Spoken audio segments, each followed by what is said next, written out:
할렐루야. 오늘 말씀을 통해 우리들의 삶 속에 하나님 앞에 더욱더 바른 신앙, 또 하나님께 집중하는 그러한 신앙의 삶을 살아갈 수 있기를 주님의 이름으로 축복합니다. 여러분 가운데 함께하기를 축복합니다. 오늘 말씀의 제목은 신앙의 독소를 제거하라. 신앙의 독소를 제거하라. 오늘 종료주일이라 우리가 예수님의 십자가를 지시기 위한 예루살렘 입성에 대해서 말씀을 전해야 되는데 우리가 연속 마태복음 강의를 하고 있어서 또 내용이 우리가 십자가를 경험한 또 십자가의 은혜를 이미 누리고 있음에도 불구하고 우리를 향한 그 하나님의 뜻을 온전히 우리의 삶 속에서 행하고 있는가. 예수님 당시에 수많은 사람들이 그렇게 살지 못했던 것들을 우리가 성경을 통해 항일하면서 우리는 과연 어떠한 삶의 모습으로 이 종료주일에 하나님 앞에 또한 십자가이신 예수님 앞에 설 것인가를 다시 한번 생각해보는 그런 소중한 시간이 되었으면 좋겠습니다. 오늘 말씀의 제목은 우리들이 일상을 신앙생활하는 그 과정 속에 신앙에 그 독소들이 있어요. 오늘 말씀의 제목을 저도 공부를 하면서 행복한 신앙, 불행한 신앙 이렇게 말씀의 제목을 잡아볼까. 행복하게 하는 신앙, 또 한편으로는 불행한 신앙. 그래서 이렇게 잡아볼까. 아니면 복된 신앙생활을 위하여 화를 피하라. 뭐 이렇게 잡아볼까. 뭐 여러 생각을 했습니다만은 이 내용들이 거의 신앙에 우리가 있어야 될 것은 지키고 또 뺄 것은 빼고 그래서 우리가 좀 더 주님 앞에 집중할 수 있는 그러한 종료주일이었으면 좋겠다. 이런 생각을 해봅니다. 오늘 말씀은 특별히 예수님께서 당시 바리새인들과 사두개인들에게 하신 말씀인데요. 그들의 위선, 그들의 신앙의 기만함 이런 것들을 적나라하게 예수님께서 말씀하십니다. 그들은 하나님의 율법을 해석하는 공인받은 권위, 공인된 권위, 그들만 하나님의 율법과 하나님의 그 말씀을 해석해서 가르칠 수 있는 그 특권을 부여받았어요. 그러나 그럼에도 불구하고 실제로 그들은 하나님의 말씀을 해석을 제대로 하는 것이 아니라 해석하는 과정 속에 상당한 오류, 오용, 또 오역, 말씀을 잘못 해석해서 잘못 가르쳐. 그래서 자신들도 멸망할 뿐만 아니라 그 말씀을 듣고 그 말씀을 행하는 수많은 사람들도 멸망케 하는 그러한 엄청난 죄를 범하고 있습니다. 그러면서도 자신들은 신앙생활을 잘하고 있고 또 신앙생활을 다른 사람들에게 지도할 수 있는 그러한 지도자 위치에 서 있다라고 하면서 자신의 기득권을 유지하려고 하는 그들의 기만과 그들의 위선을 주님께서 강력하게 질책하는 내용이 바로 오늘 본문의 내용입니다. 산상수훈이라고 하면 마태복음 5장에서 7장 말씀인데요. 천국 시민이 살아갈 윤리적 강령, 또 윤리적 행동에 대해서 예수님께서 마태복음 5장에서 7장까지 말씀하셨습니다. 그 말씀 중에 마태복음 5장 1절에서 12절에 보면 팔복에 관한 내용이 나와요. 팔복. 하나님 믿는 하나님의 백성들이 어떠한 복을 받을 것인가 라고 하는 8가지 복에 대해서 말씀하시는데요. 오늘은 반대로 팔복이 아니라 7가지의 화. 하나님을 섬기고 하나님을 잘 가르쳐야 할 하나님의 백성들 또는 지도자들이 종교 지도자들이 그릇 행할 때 어떤 화가 그들에게 미칠 것인가 7가지로 화를 예수님께서 나열하고 계십니다. 그래서 오늘 본문은 상당히 긴 내용이에요. 13절에서 36절 제가 말씀 준비하면서 제가 한번 먼저 읽어봤어요. 한 4분 정도 걸려요. 그래서 우리 권사님에게 감히 4분 동안 읽게 하는 것은 상당히 고역이겠다 싶어서 내용을 축소했습니다만은 오늘 내용은 굉장히 중요한 내용이기 때문에 우리가 7가지 내용들을 한번 점검해 가면서 또 성경을 통해서 확인해 가면서 예수님께서 어떠한 부분에 대해서 신자들이 이 부분, 이 독서를 빼내라, 이 독서를 빼내라. 그러면 우리의 신앙이 더욱더 정결하고 정제될 수 있으니까 이 7가지의 독서를 제거하는 것이 오히려 우리의 신앙을 더욱더 건강하게 할 수 있다. 이 부분을 생각하시면서 함께 말씀을 살펴보았으면 좋겠습니다. 첫 번째, 7가지 화 중에서 첫 번째 화는 13절 말씀입니다. 13절에 외식하는 서기관들과 바리새인들에게 어떤 말씀을 전했냐면 바리새인들과 서기관들은 많은 사람들을 천국으로 안내하는 안내자라고 하는 책임을 부여받았어요. 많은 사람들에게 하나님의 말씀을 가르치고 율법을 가르쳐서 저들을 하나님의 나라 혹은 천국으로 안내할 수 있는 그러한 놀라운 역할을 부여받았어요. 그러나 오히려 하나님의 나라를 가로막고 그들의 가르침이 오히려 천국을 희미하게 만들어버리고 천국의 소망을 상실시켜버리는 그러한 엉뚱한 가르침을 행하고 있습니다. 이러한 내용을 지적하는 거예요. 천국을 보여줘야 되고 천국을 가르쳐야 될 그 막중한 역할을 맡았음에도 불구하고 오히려 자신들이 만나고 자신들이 가르치고 자신들과 대면하는 많은 사람들이 그들로 인해서 천국에 대한 소망을 잃어버리고 또 천국이 가려져 버리는. 그래서 13절 화 있을진저 외식하는 서기관들과 바리새인들이여 너희는 천국문을 사람들 앞에서 닫고 너희도 들어가지 않고 들어가려 하는 자도 들어가지 못하게 하는도다. 천국이 없다라고 하는 사람도 있을 수 있고 믿음으로 천국 가는 것이 아니라 행함으로 천국 간다고 엉뚱한 또 가르침을 할 수도 있는 것이고 오늘날도 그런 요소들이 충분히 있을 수 있습니다. 천국 가게 하는 오늘날 우리 성도들도 그 역할이잖아요. 우리를 통해서 천국 복음이 선포되고 천국을 알지 못한 사람들이 천국에 대한 소망을 가지게 해야 되는데 오히려 가르치는 것이 천국에 대해서 회의감을 느끼거나 천국에 대해서 잘못 가르치면 우리도 천국을 못 갈 뿐만 아니라 우리의 말을 듣는 다른 사람들도 천국 문이 닫혀져 버리는 그러한 행위를 하는 그 행위를 가리켜서 화 있을진저 외식하는 서기관들과 바리새인들이요. 이래 첫 번째 화를 발하십니다. 15절에 보면 두 번째 화가 나오는데요. 외식하는 서기관들과 바리새인들이요 하면서 개종자들을 천국으로 인도해야 되는데 오히려 개종자들을 천국이 아닌 지옥으로 인도해버리는 그러한 우를 범하고 있는 것이 바로 그 당시에 서기관들과 바리새인들이었어요. 우리 다 같이 한번 읽어볼까요? 시작. 화 있을진저 외식하는 서기관들과 바리새인들이여 너희는 교인 한 사람을 얻기 위하여 바다와 육지를 두루 다니다가 생기면 너희보다 배나 더 지옥 자식이 되게 하는도다. 이게 전도를 해서 사람들이 개종하게 되면 천국 하나님의 나라가 더욱더 확장돼야 되는데 오히려 전도해서 지옥을 더 넓혀버리는 그러한 그릇된 가르침. 그러니까 하나님도 모르고 천국도 모르고 신앙도 모르고 그러면서 지도자의 역할을 하는 거예요. 이게 우리 안에 충분히 있을 수 있는 신앙의 독소다. 그래서 물론 나중에 결론을 우리가 짓겠습니다만은 이러한 모습들이 당시 예수님의 눈에 비치는 종교 지도자들의 모습 혹은 종교인들의 모습이었어요. 그래서 예수님이 보실 때 얼마나 답답하시겠어요. 그러나 그들은 그들 나름대로 열심히 한다고 하고 최선을 다한다고 하고 그러나 무엇을 위한 최선이고 누구를 위한 최선인지 이게 예수님의 눈에 비칠 때 그들은 엉뚱하게 행하고 있는데 그들은 최선을 다한다고 하니 예수님 보시기에 안타깝고 답답한 거예요. 그래서 지적할 수밖에 없는 거예요. 그래서 이 지적을 우리가 감사함으로 받으면 우리의 신앙을 다시 한번 되새김질하고 우리 신앙의 옷깃을 다시 한번 여미는 거예요. 우리가 제대로 가고 있는가? 우리가 제대로 행하고 있는가? 제대로 믿고 있는가? 제대로 하나님의 마음에 합당한 참된 신앙의 길을 걷고 있는가? 우리가 한번 돌아보는 거예요.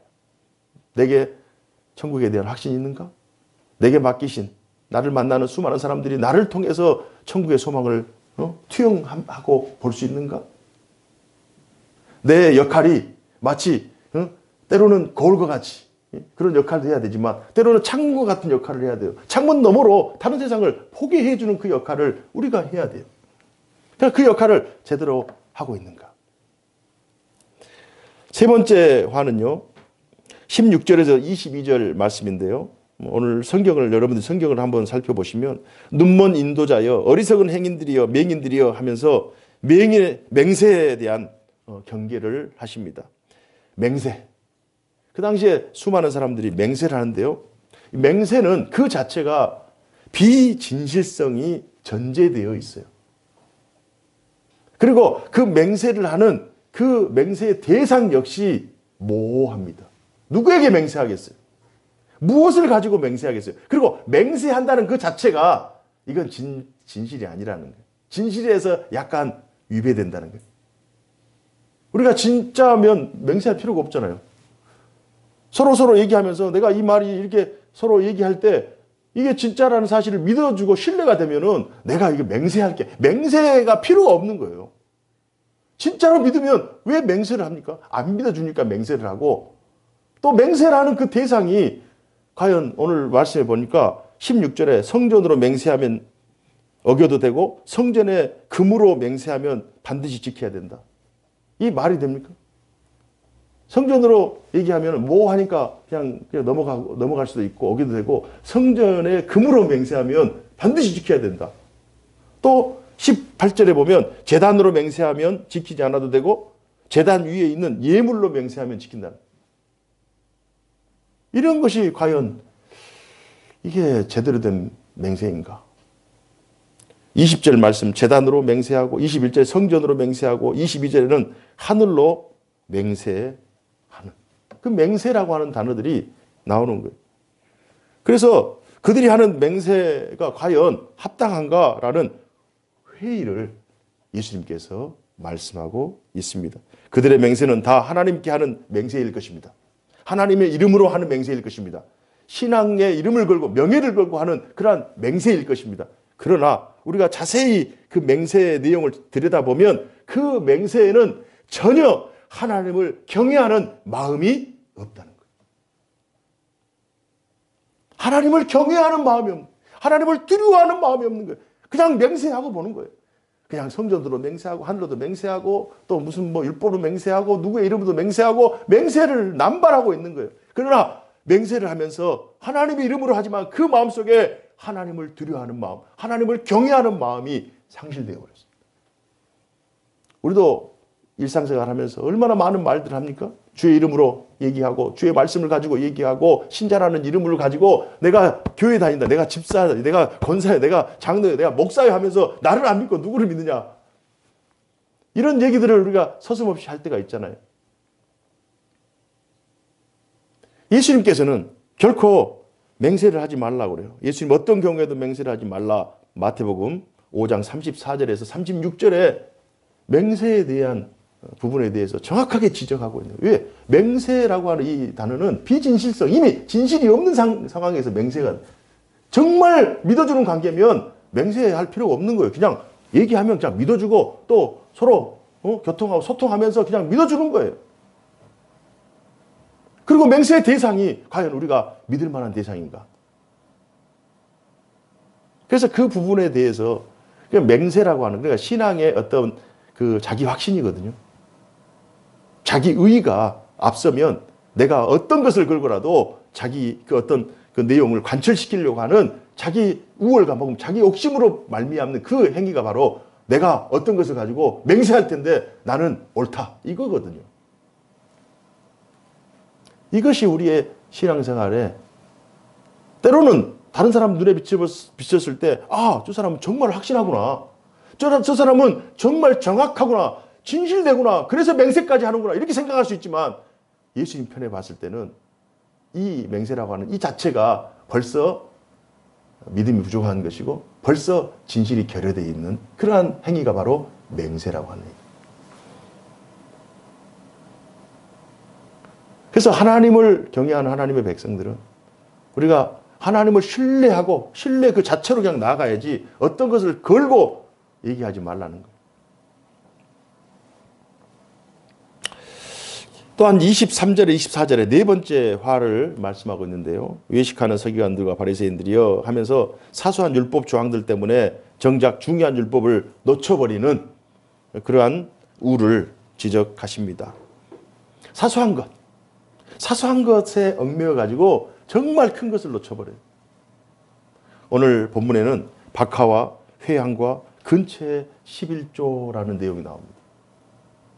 이건 어떻게 보면 그 식물 혹은 어떤 향신료, 집에서 쓰는 어떤 조미료, 재료 뭐 이런 것들의 11조거든요. 그러니까 밖에서 이제 남편들이 크게 이제 뭐 동물이라든지 뭐 식물의 그 11조를 준비하잖아요. 그러면 집에서 부인들이 이런 조그만 것들 있잖아요. 뭐 집안 살림의 11조 뭐 이런 것들을 해야 되잖아요. 그래서 철저하게 드린다고 드리는 거예요. 준비하는 거예요. 준비하는데 어떻게 하느냐?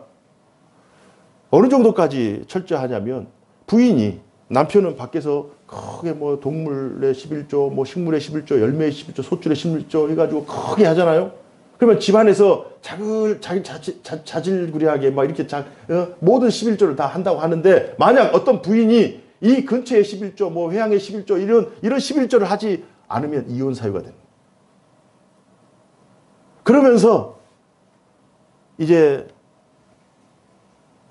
절기일이 닥쳐오고 또 11조를 내는 그 시기가 닥쳐오면 이걸 가지고 우리는 이런 11조도 한다라고 하면서 오히려 신앙의 자랑거리로 내세우는 그러한 행위들을 반복적으로 행하고 있는 거예요. 실제적으로 그런 사소한 것에 물론 중요하죠. 물론 11조는 중요하죠. 그러나 11조가 신앙의 자랑거리라든지 자기 자신을 신앙을 검증하기 위한 또 나타내기 위한 그러한 수단으로 사용되면 안 되는 거예요. 오히려 그들이 놓치고 있는 것은 하나님의 정의와 긍휼과 하나님을 향한 믿음 이 부분을 놓쳐버리고 있는 거예요. 사소한 것에 얽매이다 보니까 큰 것을 놓쳐버리는 그러한 우를 범하고 있는 거예요. 우리도 일상을 살면서 그런 경우들이 얼마든지 있을 수 있어요. 예배 혹시 오기 전에 저희도 이제 자식이 셋이시니까 서로 막 열심히 빨리빨리 일어나라. 어제부터 이제 당부하고 또 준비하고 막 이렇게 하잖아요. 그러면 이제 아침에 애들이 빨랑빨랑 움직이면 좋은데 그러지 못한 경우들이 있어요. 그러면은 왜 안 일어나냐, 왜 빨리 안 씻냐, 왜 순서들 안 하냐, 왜 옷을 갈아입지 않냐, 뭐 하면서 그냥 뭐 이런저런 얘기하다 보면 벌써 이제 마음에 막 이게 막 가야 되는데 가지 못해서 막 이렇게 화가 나기도 하고 막 그런 것들이 오히려 하나님을 향해서 마음이 열리고 또 하나님을 향해서 소망 가운데 기쁨 가운데 나가야 되는데 그런 것들이 막 걸리는 거예요. 교회 오면서 오늘 헌금을 얼마 해야 되는데 하면서 이거 하냐 마냐 어떤 부분은 막 이런 부분들 있잖아요. 이런 부분들 때는 막 걸리는 거예요. 신앙생활 옷을 주일에도 한 3번씩 갈아입은 분들도 있잖아요. 이것을 입고 가냐 저것을 입고 가냐 누가 뭐라 하면 어쩌냐 하면서 막 다른 사람들의 막 눈치를 보면서 이렇게 하면서 하나님 앞에 예배 드리는 그 예배자 위치에 서는 것이 중요한데 사소한 것들 때문에 우리의 기쁨이 상실돼 버리는 그러한 요소들이 얼마든지 우리의 삶 속에 충분히 있는 거예요.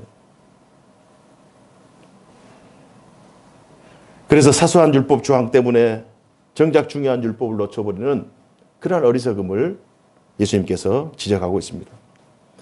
25절, 26절에 보면 5번째 화가 나오는데요. 외식하는 서기관들과 바리새인들이여 하면서 더 속은 더러우면서 겉을 치장하고 있는 그들의 그런 위만, 또 위선, 기만 이런 부분들을 지적하고 있습니다. 자신을 속이고 하나님을 속이는 그 행위.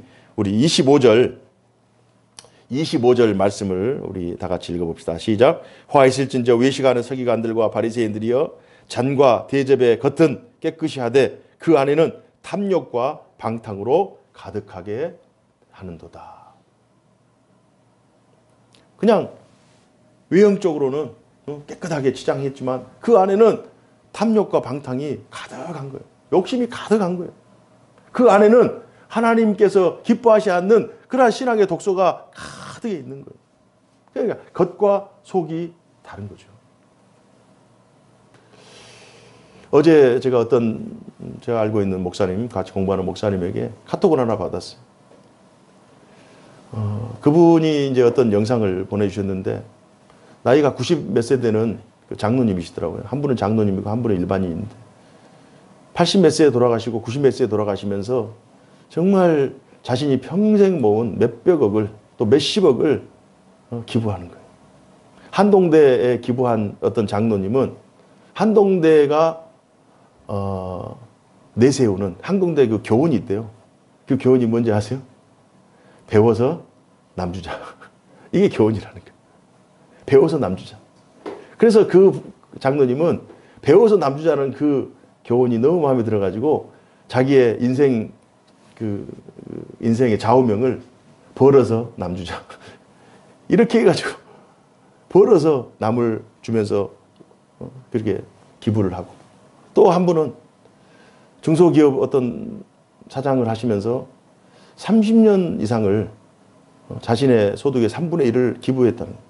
그러면서 자기가 이제 은퇴하고 나서 아무도 모르게 부인도 몰랐다는 거예요. 그렇게 하면서 나중에 혹시라도 다른 사람에게 이 얘기가 전달돼서 한 사람이라도 나와 같은 인생을 살겠다 결단하게 되면 이것은 좋은 영향이기 때문에 그런 차원에서 내가 마지막에 말씀을 드립니다 하면서 얘기를 하는 경우들이 있더라고요. 이런 인생을 살아가는 사람들도 있는 반면 한편으로는 많은 것을 하면서 돕고 봉사하고 또 뭐 이런 선교하고 이런 좋은 일을 한다고 하면서 자기의 욕심을 채우는 수많은 사람들이 얼마나 많아요. 몇 년 전에 미국에서 흑인 폭동이 일어났잖아요. 흑인 폭동이 일어나서 그 경찰관에게 죽은 한 흑인, 그 흑인을 추모하기 위해서 뭐 LA라든지 뭐 이 지역에서 남부 지역에서 아주 폭동이 일어났어요. 그러면서 그 폭동을 주도했던 그 단체에서 기금을 모금했는데 그 기금을 어디에 썼느냐? 호화로운 저택을 장만하는데 쓰면서 그것을 절대 다른 사람에게 얘기하지 않고 몇몇 지도부들만 그것을 누리고 살았던 그것들이 드러나 버린 거예요. 이게 겉과 속이 다른 신앙의 이중성이 우리의 신앙의 독소가 될 수 있다는 거예요. 하나님 앞에서 코람데오, before God, 하나님 앞에서 우리는 어떤 모습으로 설 것인가? 욕심이 없는 사람은 없어요. 죄 없는 사람은 없어요. 자기에게 손해가 닥치는 것을 보면서 안타까워하고 두려워하지 않을 사람은 없어요. 그러나 그런 순간에도 우리는 하나님 앞에 정직하게 위선하지 말고 속이지 말고 정직하게 사는 것이 신앙인의 참된 모습이 아닌가 생각해 봅니다. 여섯 번째 화를 예수님께서 27절, 28절에 지적하고 계시는데요. 외식하는 서기관들과 바리새인들이여 하면서 회칠한 무덤을 말씀하십니다. 다섯 번째하고 거의 비슷해요. 회칠한 무덤. 무덤은 그 안에 시체가 있잖아요. 그래서 시체는 그 당시에 부정한 것이기 때문에 그 자체로 부정한 거예요. 그 자체로. 그런데 이제 길가라든지 뭐 이런 들이라든지 이런 쪽에 이게 또 무덤이 이렇게 뚜껑이 열린 무덤이 있어요. 덮여지지 않는 무덤, 훼손된 무덤. 그러면 이 유대인들은 1년에 3번의 절기를 예루살렘을 가서 제사를 드리는 그러한 전통이 있어요. 그러면 3번의 절기를 치르기 위해서 예루살렘 남부에서 올라오고 또 이스라엘 북부에서 내려오고 그런 그 도중에 그 길가에 무덤들이 있으면 무덤을 피해 가야 될 거 아니에요. 부정하니까. 그래서 시체가 있는 무덤, 동물의 뼈가 있는 무덤 이런 부분들을 표시를 하기 위해서 거기다가 회를 칠한다고 석회를 발라요. 그러면은 그것이 굉장히 아름답게 치장되어 있는 것 같지만 그러나 그 자체는 부정한 거예요. 그래서 그것을 피해서 그 멀리 떨어져서 예루살렘으로 진행합니다. 그 인구가 한 150만 명에서 한 200만 명 정도이기 때문에 얼마나 많은 사람들이 이동하겠어요. 그러니까 보기에는 알록달록하고 보기에는 굉장히 화사한 그런 무덤 같지만 그 안에는 썩어 있다는 거예요. 그 안에는 부정한 것이 있다는 거예요. 그래서 회칠한 무덤, 겉과 속이 다른 그러한 신앙의 상태를 예수님께서 지적하고 있습니다. 바리새인들과 사두개인들의 신앙의 모습이 아마 그러한 모습이었던 것 같아요. 그래서 너희는 회칠한 무덤과 같다라고 하면서 예수님께서 지적합니다. 오늘날 우리 그리스도인들이 경계해야 할 많은 부분들 가운데 특별히 우리의 신앙 속에, 우리의 삶 속에 이런 겉과 속이 다른, 우리의 말과 행동이 다른 그러한 회칠한 모습들이 있는가. 그래서요, 가정에서, 우리 신자들은 가정에서 부모가 신앙생활을 잘하면 자녀들이 알아요. 자녀들이 신앙생활을 잘하는지 부모가 잘 알아요. 우리가 다른 멀리 생각할 필요도 없고 가정에서 존경받는, 신앙에 존경받는 부모, 신앙에 인정받는 자녀, 여기에서 우리가 승리하면 되고요. 또 교회에서 신앙에 인정받는 성도, 신앙에 인정받는 우리 직분자들. 이러면 세상에서도 충분히 회칠한 무덤이 아니라 영광스러운 신앙인으로서 하나님 앞에 영광을 돌릴 줄로 믿습니다. 마지막으로 7번째 화에 대해서 말씀하는데요. 29절에서 36절에 외식하는 서기관들과 바리새인들이 하면서 자신들의 조상이 선지자들에게 했던 그 악행을 예수님에게 똑같이 하고 있는 거예요. 예수님, 이 조상들이 하나님께 부름받은, 하나님께서 보내신 선지자들과 또 하나님의 일꾼들, 하나님의 종들을 핍박하고 그들을 죽이고 그들을 회방했잖아요. 그 일을 똑같이 하면서 우리 조상들이 했던 그 일을 자신들이 다 받겠다. 이런 얘기들을 하면서 그런 말을 하는 것을 예수님께서 질책하십니다. 우리 30절, 32절에 보면 만일 우리가 조상 때에 있었더라면 우리는 그들이 선지자의 피를 흘리는데 참여하지 아니하였으리라 하니 그러면 너희가 선지자를 죽인 자의 자손임을 스스로 증명함이로다. 너희가 너희 조상의 분량을 채우라. 이 말씀입니다. 너희가 너희 조상의 분량을 채우라. 어떤 사람이 어떤 당대의 어떤 사람에게 잘못을 했어요. 그런데 그 잘못한 그 사람이 살았을 때 그 죄에 대해서 보응을 받아야 되는데 그 사람이 그냥 죽어버렸어요. 그러면 그 이후에 그 후손들이 그 죄값을 지불하는 것이 하나님께서 하시는 맹세예요. 율법에 있는 맹세예요. 요엘서 3장 21절에 내가 전에는 그들의 피 흘림 당한 것을 갚아주지 아니하였거니와 이제는 갚아주나니 이는 여호와께서 시온에 거하심이로다. 하나님께서 응징하시는, 하나님께서 반드시 죄값을 치르는 하나님이시다. 이 부분에 대하여 그들이 알고 있으면서도 그것을, 이 말씀을 거스려서 행하고 있는 그 모습이 예수님에게 보인 거예요. 그래서 마태복음 27장 24절 이후에 빌라도가 이 부분에 대해서 이 말씀을 인용합니다. 빌라도가 아무 성과도 없이 도리어 밀란이 나르는 것을 보고 물을 가져다가 무리 앞에서 손을 씻으며 이르되 이 사람의 피에 대하여 나는 무죄하니 너희가 당하라. 그러자 백성이 다 대답하여 이르되 그 피를 우리와 우리 자손에게 돌릴지어다. 이 말씀하는 거예요. 그 피를 우리와 우리 자손에게 돌릴지어다. 자신들이 지금 무슨 말을 하고 있는지도 몰라요. 하나님의 말씀을 그들이 오해하고 있고 오역하고 있고 또 가르치고 있고 이런 폐단들을 7가지의 화를 들어서 예수님께서 지적하고 있어요. 그렇다면 오늘 말씀을 통과하는 우리들은 오늘 말씀을 통해서 어떤 교훈을 얻을 것인가? 한 3가지 정도 오늘 말씀에 대해서 교훈을 얻었으면 좋겠어요. 첫 번째는 하나님의 말씀에 대해서 무지함이 독소다라는 사실을 깨달았습니다. 무지함. 우리가 하나님의 말씀에 대해서 알지 못하면 그건 죄예요. 하나님의 말씀을 제대로 알지 못하면 죄를 지을 수밖에 없는 거예요. 그러면 이런 무지함의 독소를 제거하기 위해서 해야 될 것은 하나님의 말씀을 배우자. 하나님의 말씀을 제대로 배우자. 제대로 알고 제대로 배워야 하나님의 뜻에 합당한 신앙생활을 할 수가 있습니다. 그래서 교회는 하나님 말씀을 제대로 가르치고 성도들 하나님 말씀을 제대로 배우고 또 제대로 배워서 우리가 만나는 수많은 사람들에게 다시 하나님의 말씀을 제대로 가르쳐서 우리도 천국 가고 그들도 천국 가고 우리도 복을 받고 그들도 복을 받고 우리의 삶이 하나님 보시기에 안과 밖이 하나가 되어서 우리가 배운 대로 행하고 또 행한 것이 배움을 통해서 연속적으로 일어날 때 우리 안에 놀라운 하나님의 역사가 나타날 줄로 믿습니다. 배워야 돼요. 무지한 것은 죄예요. 무지한 것은 무지함 때문에 내가 잘못 행했습니다. 그러면 그 열매로 하나님께서 심판하시기 때문에 결국 죄 가운데 빠져서 멸망당할 수밖에 없는 거예요. 예수님 당시에 그릇 가르쳤던 바리새인들과 제사장들, 종교 지도자들 때문에 그 시대에 그들에게 배운 사람들 역시도 다 죄를 짓고 죄 가운데서 하나님 앞에 심판받을 수밖에 없는 것입니다.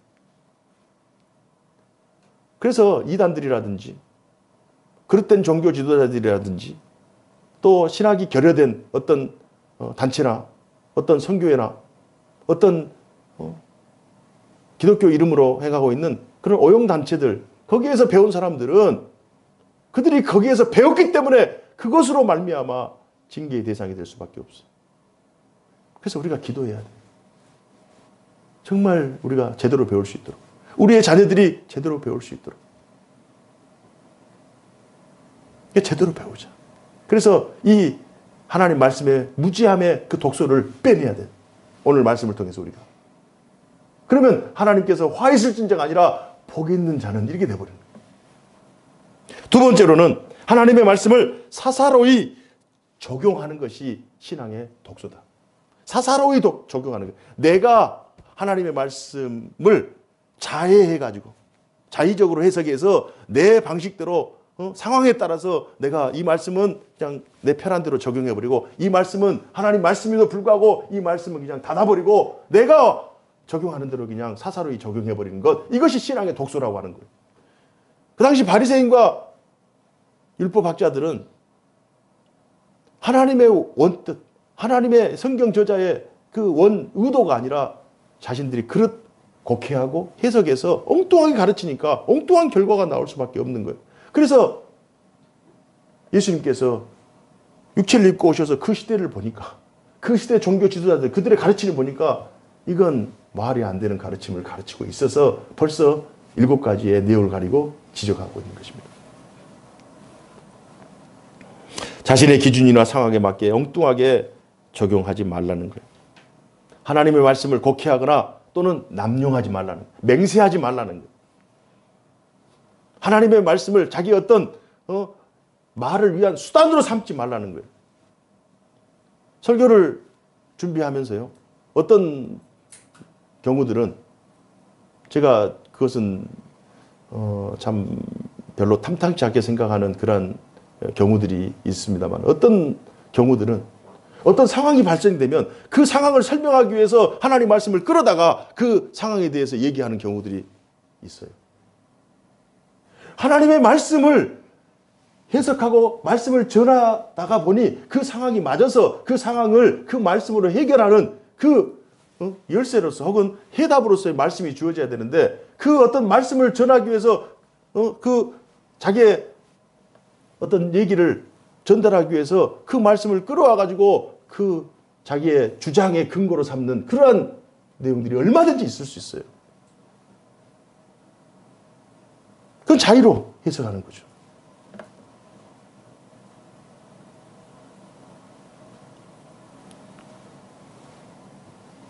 하나님의 말씀 그 자체에 권위가 있고요. 그 권위 앞에 순종하는 것이 하나님의 나라 말씀 맡은 자의 본분인 줄로 믿습니다. 하나님의 말씀의 권위에 순종해야 돼요. 그래서 하나님께서 예하면 예하고 하나님께서 아니요 하면 아니요 해야 돼요. 하나님의 말씀 앞에 액면구대로를 우리가 충분히 하나님 말씀을 깨달아서 그것을 하나님 말씀의 의도와 하나님 말씀의 그 뜻을 깨달지 못한 우리의 무지함과 또 우리의 지혜 없음이 안타까울 뿐이지 하나님의 말씀 이 자체가 권위가 없거나 하나님의 말씀 이 자체가 어떤 우리의 문제 해결할 수 있는 그런 능력이 없는 것이 아니라는 것입니다. 그래서 하나님의 말씀을 사사로이 적용하거나 해석하지 말라. 마지막 세 번째로는요. 하나님의 말씀을 제대로 가르치지 않거나 제대로 행하지 않아서 거짓 모델, 잘못된 샘플이 되는 것이 이게 신앙의 독소라고 하는 거예요. 먼저 믿은 우리가 제대로 배워서 제대로 알고 제대로 우리가 하나님 앞에 말씀의 삶을 살아가는 것, 이걸 보여주는 거예요. 신앙은 보여주는 거예요. 그래서 다른 많은 사람들이 또 우리의 믿음의 후배들이 저렇게 살아야 되겠구나. 저렇게 믿어야 되겠구나. 저렇게 신앙생활을 해야 되구나. 저 때는 저렇게 결단해야 되겠구나. 저 때는 저렇게 행동해야 되겠구나. 이걸 좋은 샘플, 좋은 모델로 보여줘야지 엉뚱한 샘플, 잘못된 모델이 돼버리면 결국 자기 자신도 죽고 다른 사람도 죽이는 거예요. 이 세 가지를 우리가 우리의 삶 속에서 실천적으로 좀 행했으면 좋겠어요. 말씀을 배워야 돼요. 말씀을 제대로 배워야 돼요.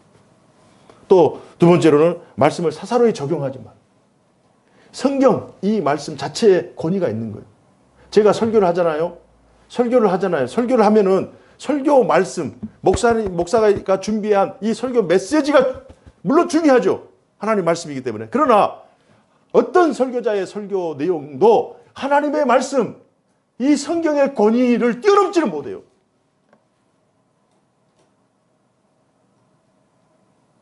어떤 위대한 신앙인도 하나님의 말씀의 권위 앞에 순종하여 그 말씀이 드러나야지 어떤 한 사람의 그 어떤 메신저가 드러나거나 어떤 설교자가 드러나거나 그건 아니에요. 그 말씀 자체의 권위에 순종하고 그 말씀을 제대로 깨닫고 제대로 살아내는 것, 이것이 오늘 신앙의 독소를 제거하기 위한 우리의 실천적인 주님의 요구인 줄로 믿습니다. 이제 고난주간이 시작됩니다. 한 주 동안 사시면서 우리 스스로를 돌아보고 나는 제대로 하나님의 말씀대로 살고 있는가? 나는 진리를 추구하며 진리 편에 서 있는가? 나는 타협하거나 혹은 내 주장을 하기 위해서 하나님을 이용하고 있지 않는가? 내 안과 내 밖은 언제나 동일한가? 나를 통해서 다른 사람들이 그리스도의 향기를 느끼고 있는가? 나는 세상에 발광하는 빛이요 세상에 녹아져서 그들을 정화시키는 그러한 소금 역할을 감당하고 있는가? 오늘 말씀을 돌아보면서 화 있는 바리새인들과 서기관들이 아니라 복 있는 하나님의 백성으로 한 주 동안도 믿음으로 사시기를 주의 이름으로 축복합니다. 기도하겠습니다. 아버지 하나님, 오늘 긴 본문 또 7가지나 되는 그러한 정말 다양한 그런 가르침들을 우리가 받았습니다. 내용이 이렇게 상충되는 것도 있고 충돌되는 것도 있고 다양한 부분들이 있지만 우리가 오늘 이 말씀의 교훈을 통해서 우리 자신들을 돌아보고 우리 안에 있는 또 신앙의 독소들을 다 제거하여 건강한 신앙생활, 하나님 보시기에 아름다운 신앙생활하는 저희들 되게 하여 주시옵소서. 말씀을 배우는데 열심 내게 하여 주시고 배운 대로 행하게 하여 주시고 많은 사람들에게 하나님의 말씀을 바르게 전하며 가르칠 수 있는 믿음의 본보기로서의 귀한 삶을 살아갈 수 있도록 우리의 삶을 붙들어 주옵소서. 주 예수님 이름으로 기도하옵나이다. 아멘.